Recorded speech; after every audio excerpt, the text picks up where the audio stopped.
Hey folks, it's me Linus. Welcome to another Adventure Survival class video. So I talk about each of the classes and make a video for each class and explain who might want to have that class, who might want to choose it, how you get it, and what you get once you got it.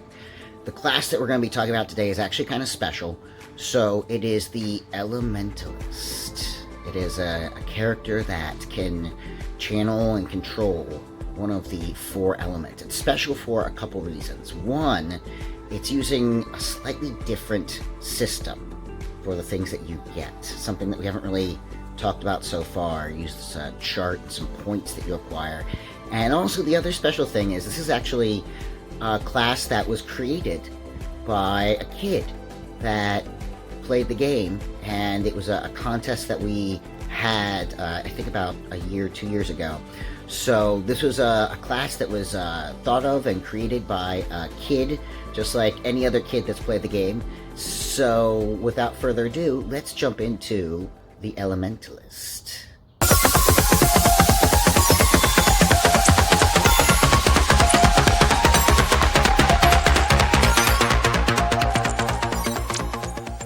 Alright, so who might want to be an Elementalist? That's a good place to start off. Elementalists are an interesting mix of both physical and magical power. So they have to use their body to do the gestures and do the motions to manipulate the elements around them. However, there's also this component that they have been sort of infused or connected with one of the elemental forces of the planet. So they've got this magical power that's rushing through them. So elementalists are physical characters. I think I talked about in Rangers, Rangers are usually very physical characters. They like to run, jump, climb, swim.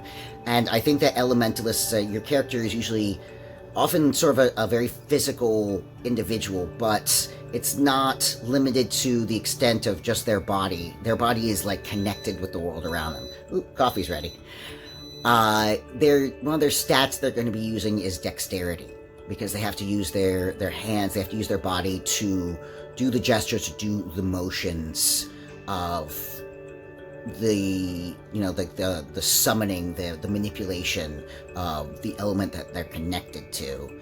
So I think that a lot of times that elementalists, they're very physical, but it's almost like their body extends beyond their body. Their connection, their physicality connects to the world around them. Before I get too deep into things, I should probably explain what is an elementalist. So, elementalist is a character that in some way they were exposed to great elemental powers of the world, and it became a part of them.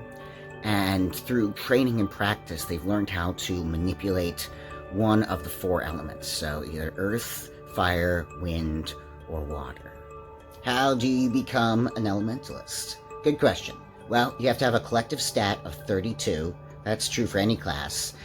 But as you now have that collective stat of 32, you need to tell me a little bit about your backstory. So any elementalist, they in some way were exposed to a great elemental power. Maybe it's some sort of shard of like fire power. Maybe there was an elemental god that made a deal with their parents. Maybe long back in the family line there's water spirits, and that sort of aquatic nature runs through the family and springs forth. This is important because you need to choose a specific element. It's not all four. You don't get to control all four. You have to pick one. And the reason why this is really important to think about is because your character is a reflection to some extent of that element. That element is a reflection of them. So charisma is one of their stats that's important, and I'll go more into that in a moment. But the reason why it's important is because the element that you choose in some way shows through in your character. So it's up to you how that shows through, but for instance, maybe if your character chooses the earth element, that in some way they were exposed to like some earth elemental energy, and they became an elementalist. So they're able to manipulate earth and stone, but maybe their personality is very, very level. You always know they take a lot of time to think. They're very stable.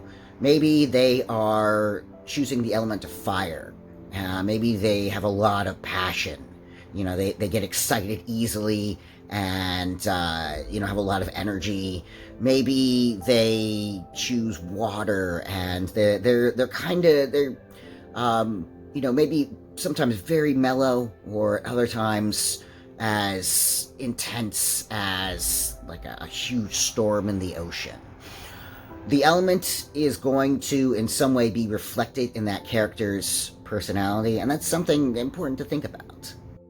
Alright, so besides choosing your backstory, choosing your element, and explaining how your character was exposed to this powerful energy, and thinking about how this element that you've chosen is going to influence your character's personality, then you get some stuff. So, elementalists are interesting because you get to use something called spirit points.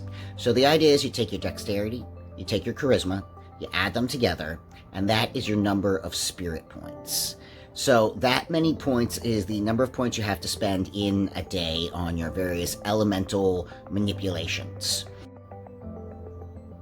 There's a chart available that lays out some examples of what you might be able to do with your spirit points.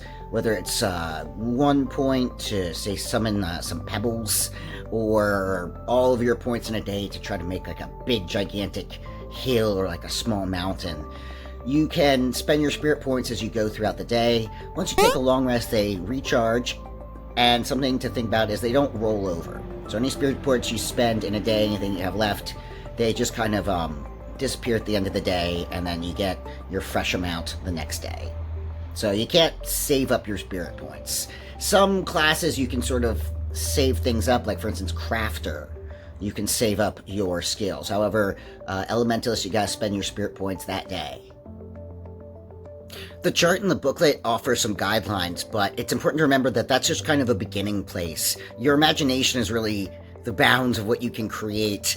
For instance, I had someone who is an earth elementalist, and you can summon rocks, pebbles, boulders, big hills.